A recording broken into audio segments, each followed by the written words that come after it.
우리가 저번 수업 시간에 청동기 시대의 특징에 대해서 알았고 그거를 이제 고조선의 건국 신화에 엮어서 고조선이 어떻게 청동기 문화와 어떤 연관이 있는지 그 삼국유사에 나왔던 부분을 확인을 해봤습니다. 자, 이번 시간에는 본격적으로 고조선이 건국되고 나서 고조선이 어떤 특징을 가지고 있는지 고조선의 특징에 대해서 알아보도록 하겠습니다. 자, 선생님이 여기 칠판에 적어놨는데 먼저 고조선이 사람들이 입었던 옷, 의, 그리고 먹었던 거, 식, 그리고 잠, 어디서 잤나, 집에 대해서 이렇게 세 가지를 먼저 알아볼 건데요.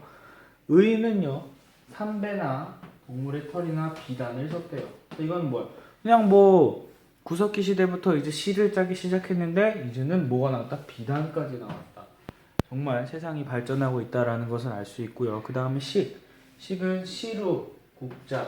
이 시루라는 게 어떤 거를 찌는 거, 우리가 떡시루라 그러죠. 찌는 걸 얘기해. 그러니까 이때 당시에는 열을 이용해서 음식을 찔 수도 있었고, 또 국자. 점점 더 기구들이 발전을 해서 이렇게 떠먹는 국자를 만드는 수준에 이르렀다. 기술이 그 수준에 이르렀다. 그리고 민무늬토기. 이제 우리가 신석기 시대에는 빗살무늬토기였다면은 청동기 시대에는 민무늬토기가 유행을 했고요. 고조선에서는 특히 미송리식 토기라고 합니다. 이게 미송리라는 곳에서 많이 발견이 돼서 미송리식 토기라고 합니다. 자, 그리고 집은요, 움집에 그대로 살았는데 움집이 그냥 움집이 아니라 약간 신석기 시대 움집보다 털을 높여서 약간 진화한 움집에 사람들이 살고 있다는 것을 알 수 있고요. 그 다음에 고조선에 대해서 알아볼 게 팔조법이라는 거예요. 이 팔조법은 굉장히 중요합니다. 왜? 지금까지 우리가 역사에 대해서 알아볼 때는 유적과 유물을 통해서 알아봤어요. 왜?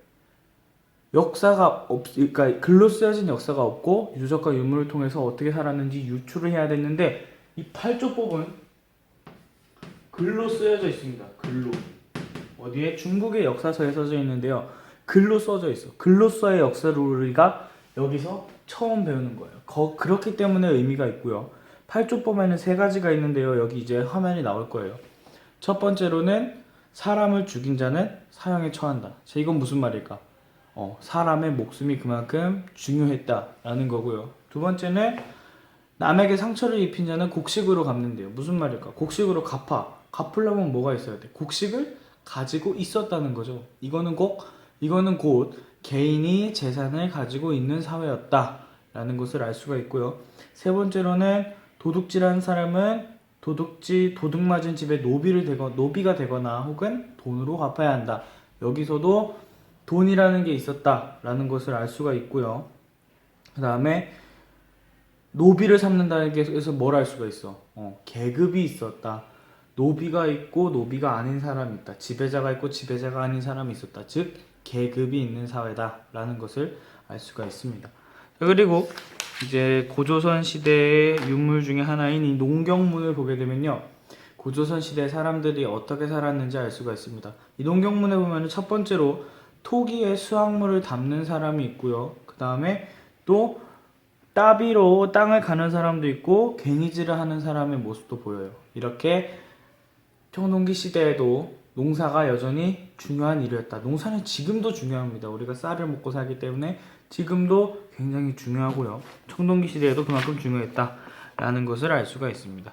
자, 그리고 고조선 시대의 문화의 범위, 이거 마지막으로 할 건데요. 고조선이 어디부터 어디까지였다라고 정확하게 나와 있지가 않은데 우리가 추측을 할 수가 있어요. 왜? 고조선은 청동기 시대 문화를 바탕으로 해서 세워진 국가고 팔조법이나 또 다른 그 특징들이 있어요. 고조선만이 가지고 있는 특징. 그것이 바로 첫 번째 우리가 배웠던 거 비파형 동검이고요. 그리고 두 번째로는 탁자식 고인돌. 그리고 마지막 세 번째는 이 미송리식 토기입니다. 이 세 가지가 어디서 나오냐, 이것들이 어디서 발견되냐, 이 유물들이 어디서 발견되냐를 통해서 얘가 여기서 발견되고 얘가 여기서 발견되니까 이런 것들이 이렇게 발견이 되네. 그러니까 곧 고조선은 어디다? 여기서부터 여기 정도까지 됐겠다라는 것을 우리가 파악을 할 수가 있습니다. 자, 그러면 내일 학교 와서 활동지를 보시면 됩니다.